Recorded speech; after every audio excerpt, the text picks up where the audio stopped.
viewers, welcome to today's educational program. Education is fundamental for achieving full human potential, developing an equitable and just society, and promoting national development. The topic of discussion in today's educational program is the National Education Policy 2020. The NEP 2020 was approved by the Union Cabinet of India on the 29th July 2020. It outlines the vision of India's new education system. This new policy replaces the previous National Policy on Education 1986. After a period of 34 years, we now have the new Education Policy 2020. To enlighten us further, we have with us our experts, Dr. Sir Sylvanus Lamare, Principal of St. Edmund's College, former member of Sahitya Academy, member of Focus Group on the Teaching of Indian Languages, member of Zonal Cultural Centre of Northeast India, Advisory Board of National Book Trust India and many other national bodies, writer, researcher, linguist and currently Independent Director, Numaligarh Refinery Private Limited, and also Dr. Miss Beryl H. Buam, teacher educator of more than 3 decades, attached to the College of Teacher Education PGT Shillong. As teacher educator, she has been actively engaged in training of teachers inside and outside the college, is the senior most faculty of the college, member of the Academic Council NEHU, program in charge MA Education IGNOU, and presently is the president of the Meghalaya College of Teacher Association. Over and above, a passionate teacher. The NEP has now become the talk of the moment. In today's episode, that is the first episode, we shall be dealing about the overview of the National Education Policy 2020.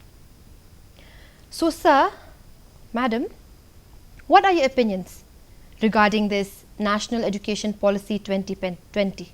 We have got the National Education Policy after a gap of 34 years. And we have also to consider the country is a huge country. So it was not possible to come up with a new education policy every 10 years. Though it was initially envisioned that way, that we should change our policy frequently. But I think it was not possible. So thankfully, this government has taken the step and it has come up with this policy. And we hope that this discussion that we are having today, it will be enlightening to the people who are listening. And I think we need to discuss this thoroughly to enlighten our people. All right. Now up to you. Josephine, it's a very interesting question. 34 years is a long wait. A long wait. And I remember this because when I joined in the college, we've been talking about a man making education. And 34 long years to have this policy, I welcome it wholeheartedly. All right. Thank you, sir. Thank you, ma'am. The NEP 2020 is built upon few fundamental principles. Through the NEP, it will recognize, identify to foster the capacities and capabilities of each learner. It encourages creativity, critical thinking of each learner, promoting experiential learning and practical application. So having understood that this National Education Policy 2020 is a vast topic and taking into account the above mentioned fundamental principles, and I'm not undermining any other, I'm not undermining other aspects of education, but due to time constraint, in today's session, we'll only discuss about the changes that the NEP has underlined with regards to school education and higher education. So let me start with you, ma'am. What does this policy have to say about school education? The NEP 2020, it envisaged that the extent of the 10+2 structure be modified Yes. into a new pedagogical and curricular restructuring.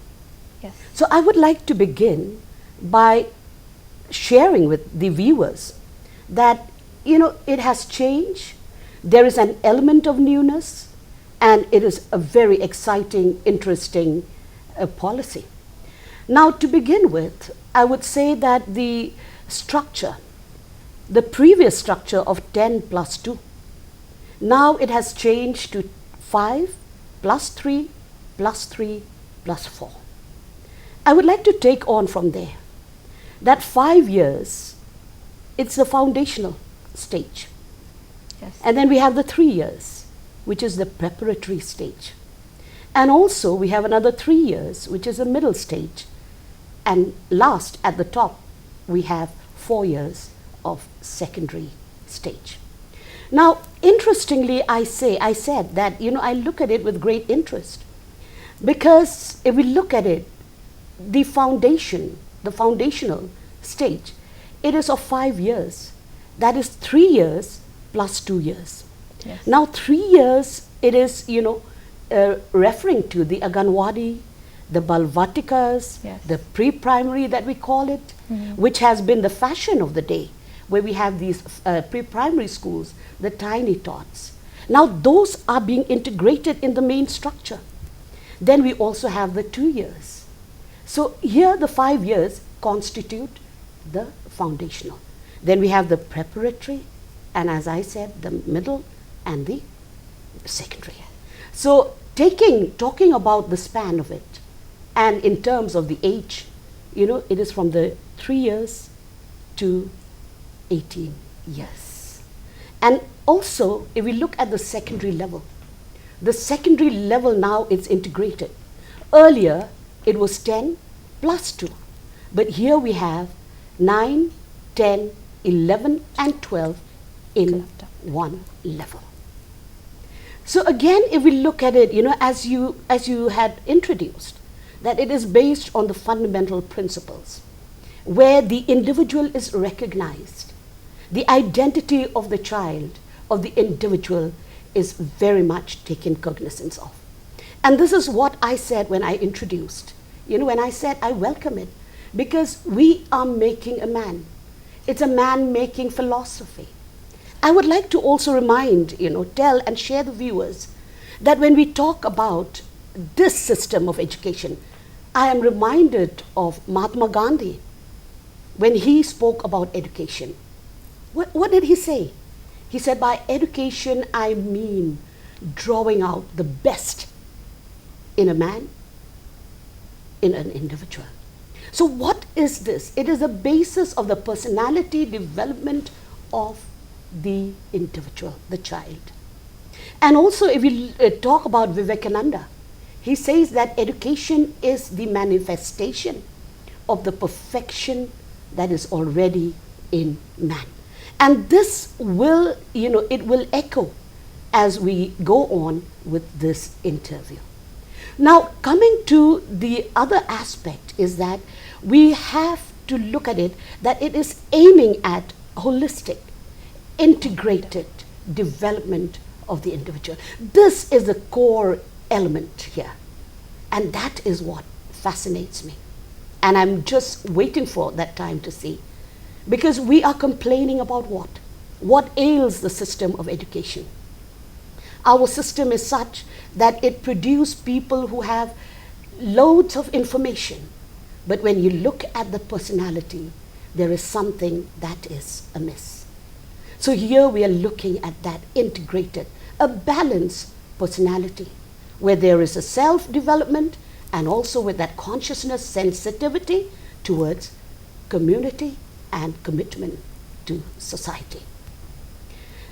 Also, apart from there, I would like to say regarding that the 5 year at the beginning, right? The 5 years. First time. It is the stage where we have the early childhood care The and ECC. education.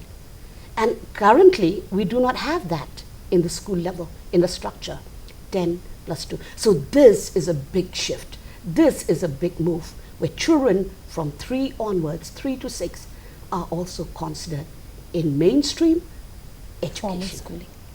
All right, thank you, ma'am. Now, sir, what does the policy have to say about higher education? You see, when it comes to higher education, we have to look at the present system right now. It is a bachelor degree of 3 years. Yes, sir.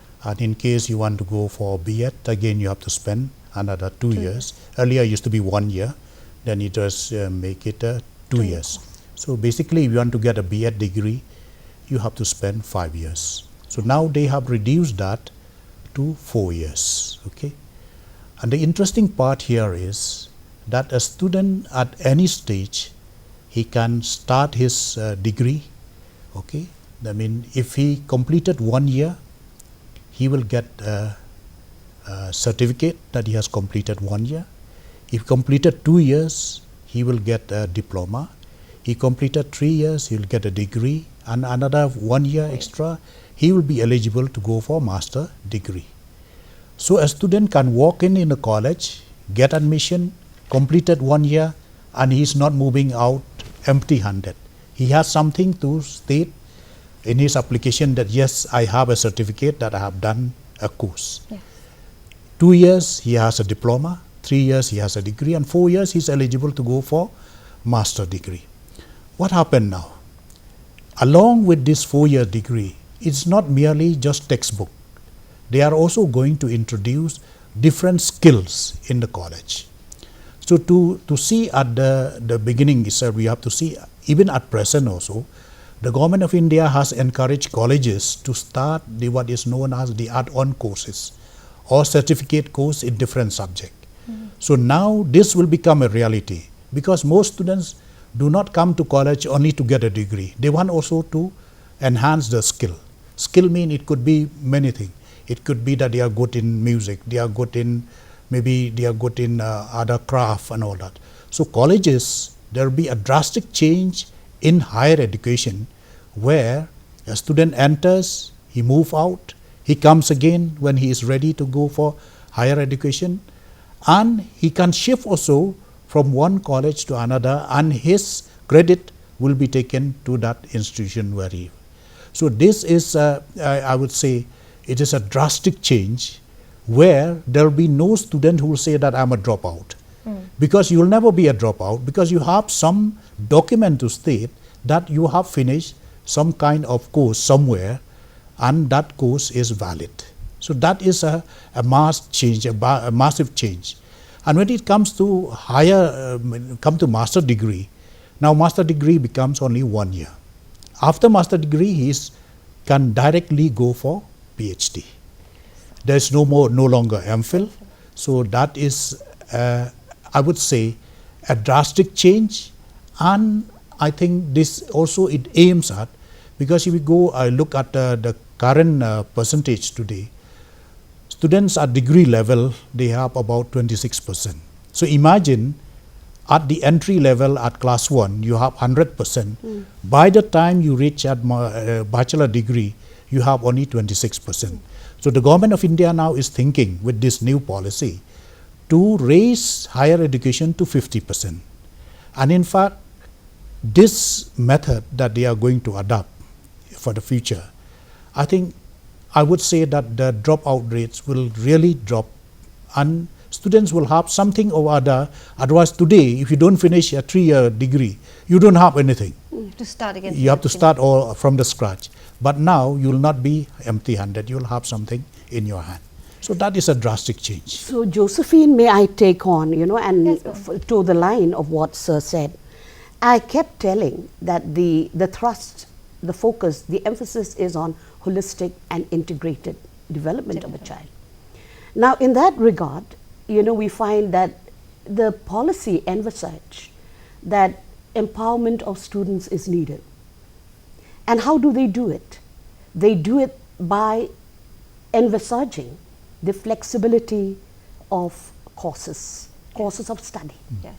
Now in this case, I would like to also bring to a point, it may sound a little bit technical, but then for the information of the viewers, the 10+2 system, it emphasized on primarily the cognitive aspect of development.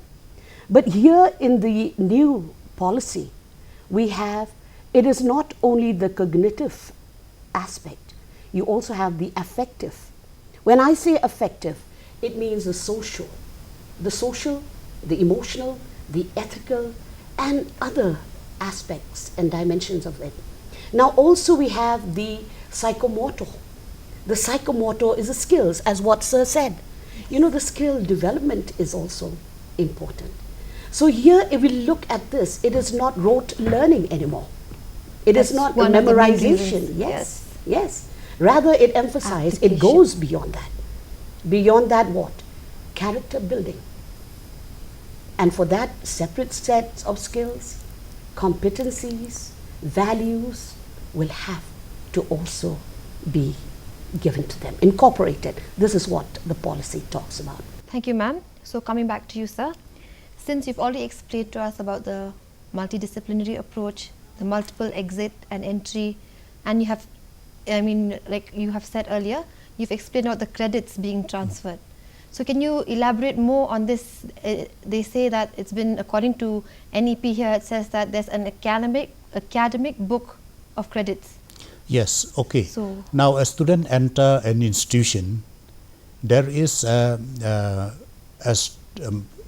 storage in the country where his name is registered permanently, okay. And the other differences that I want to make, right now in colleges, you have science, you have humanities, you have commerce, but this policy, there is no longer science, it treated as equal. So there is no longer emphasis that, okay, I'm a science student, I will not be able to take arts, or I'm an art student, I will not be taking science. No, you are free to choose the course that you want to take. That means a student can opt any kind of subject that he wants. Okay, and that credit, as I mentioned, it has a national storage, and it can be transferred from one place to another. And I think this movement of students, we have to realize that even today also, there are a number of students who come to Shillong. Suddenly, due to financial difficulties, they have to go back to their place, let's say Nagaland. But the credit cannot be transferred. Mm-hmm. But with this new policy, those credits also can be transferred. So that is the beauty. So in other words, it is a student-friendly policy. exactly. That is You know, I would like to continue and maybe just add Yes. what is happening at the school level. All right. Besides what Sir is talking about, the multidisciplinary approach, we also have this in the school, at the school level. And it begins right from the foundational course. When I talk about it, it's not, you know, strictly subjects. You know, it's only at the middle stage that there will be an introduction of light textbooks. Yes. And then it will build up, it will build up, it will build up. Now in this case also, let me emphasize and bring out a point and highlight that they are talking about arts integration. They are talking about sports integration at the school level. Now these are what is termed as cross-curricular pedagogical structure. Okay. Because they realize that arts is important.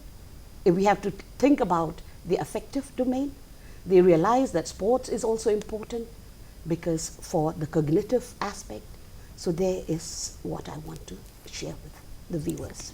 So there we talk about again the pillars, one of the pillars, no, being holistic, like you've been saying. Yes. That's the main topic here. So now, ma'am, the NEP also talks about reforming the examination process and making board examinations low stake. So does this mean that the importance of marks in board exams will come down in higher education admissions as well as in job applications? Will it come down? I would like to begin by saying that your success is determined by your marks. Our system is such that it's a mark-oriented, Mark-based. determined, yes. But then we fail to look at the individual. I may not be good in academics, but I may be good in other aspects. So this here is the beauty again of the new policy. They look at, you know, that treasure that is within the child, the individual. It is the manifestation of the perfection that is already in man. So if you talk about, if it's no longer the marks, and we base it on summative assessment, No longer. you know, in the formative. board exam, how much you scored. We are always being guided by that. But in this policy, they are talking about the continuous, comprehensive evaluation. That means it will have to be ongoing. So it's no longer just a summative. A summative will still be there. The board exams will be there. But besides that, there will be credits, as what sir is saying. There will be credits being given, and formative assessment will assume significance. Formative assessment. All right. And sir, I mean, even with regards to higher education, you can interject on school education as well. Yes. So regarding this, can you explain about them, like ma'am said, formative now? It's no longer summative. Can you explain about how board exams will be carried out?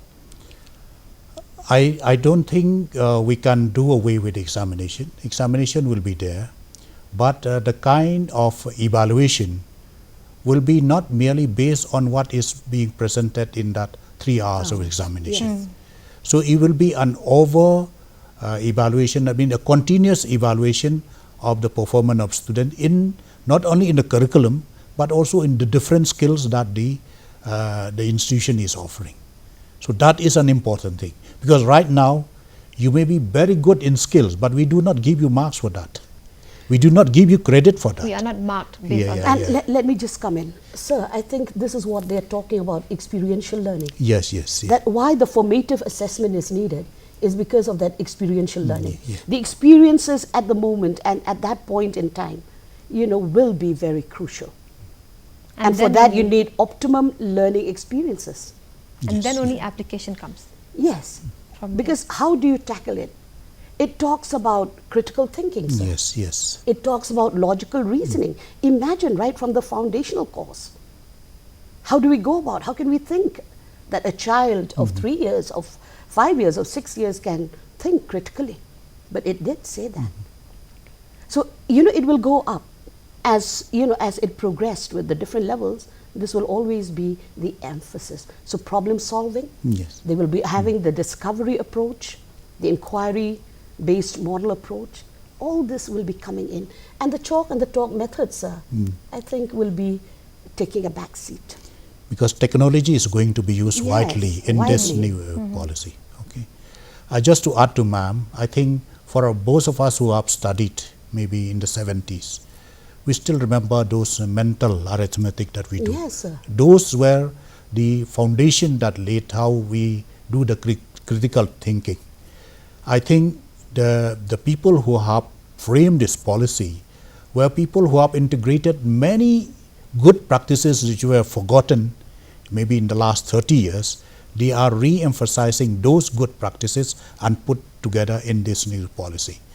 That is why it is Again, it goes back to ancient India, sir. Yes. The Vedic education system, it talks about this, that mental exercise is important.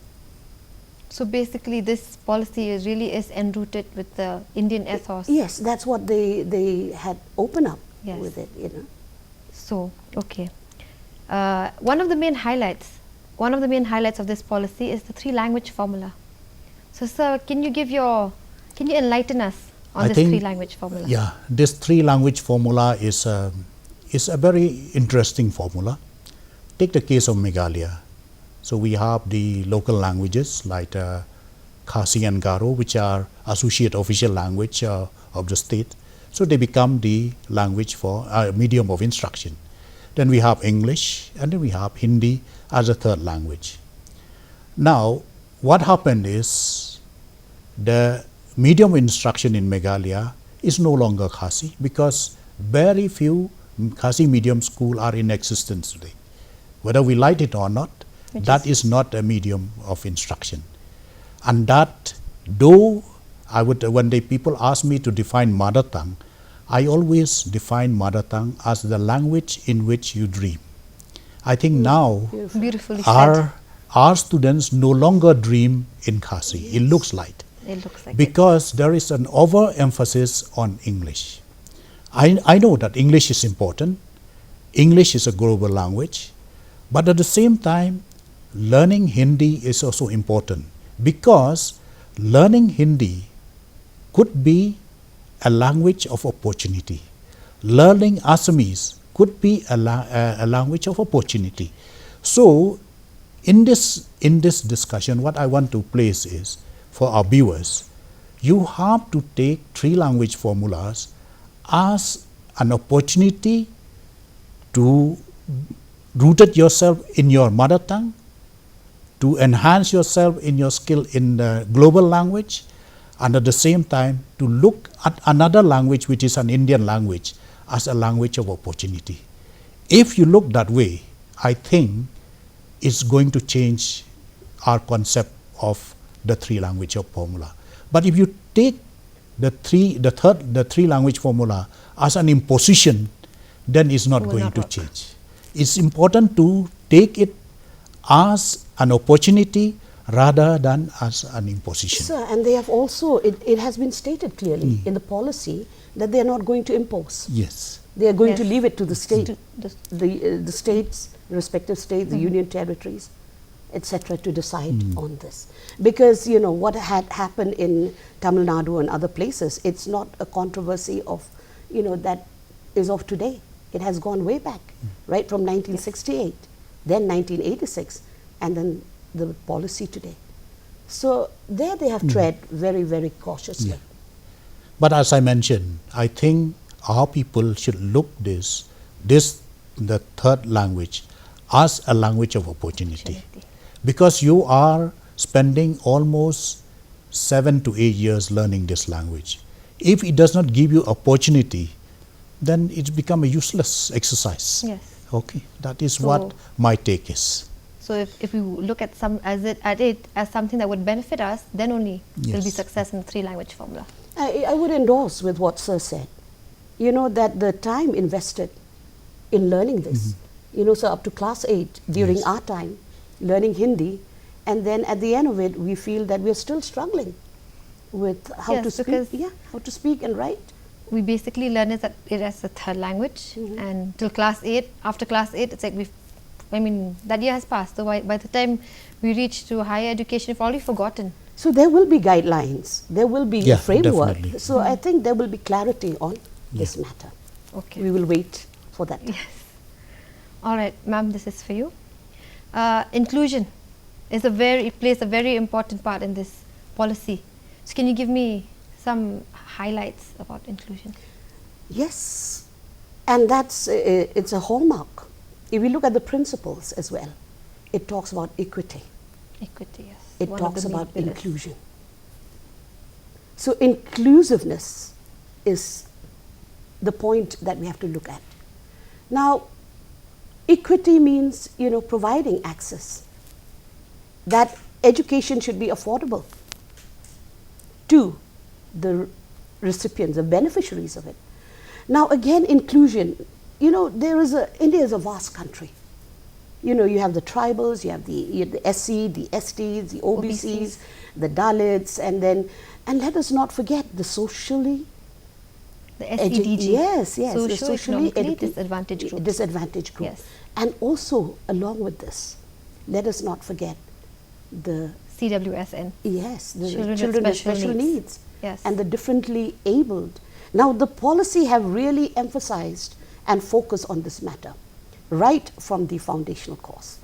And again, we are looking at, you know, waiting for the framework to come. How do we go about How it? do we go about Because we cannot exclude them. They have to be part of this mainstream education. Okay, thank you. So due to time constraint again, we have to stick to our timing. I have one concluding question for both of you, ma'am and sir. So I now ask sir and ma'am to both give me your views on how this national education policy will influence this educational system on the long run. I would say that first of all, the students who will join into these courses have to be prepared. They have to think differently. then institutions have to be prepared, because suddenly a college which is just running bachelor degree can suddenly now offer master degree, and the affiliation system will go, you will become autonomous. So all these have to be prepared, and so this call for everyone to start thinking in the right direction. Okay, basically I would, young people maybe today who are in class 3, class 4, they'll be the first one who will come and experience this at the higher, in the higher degree level. So mentally the parents should prepare them that look, something is coming. Educational institutions have to prepare, the government has to prepare, because just telling them that okay, you offer vocational courses, you have to say that yes, when I finish this skill, there is an opportunity for me to practice this skill.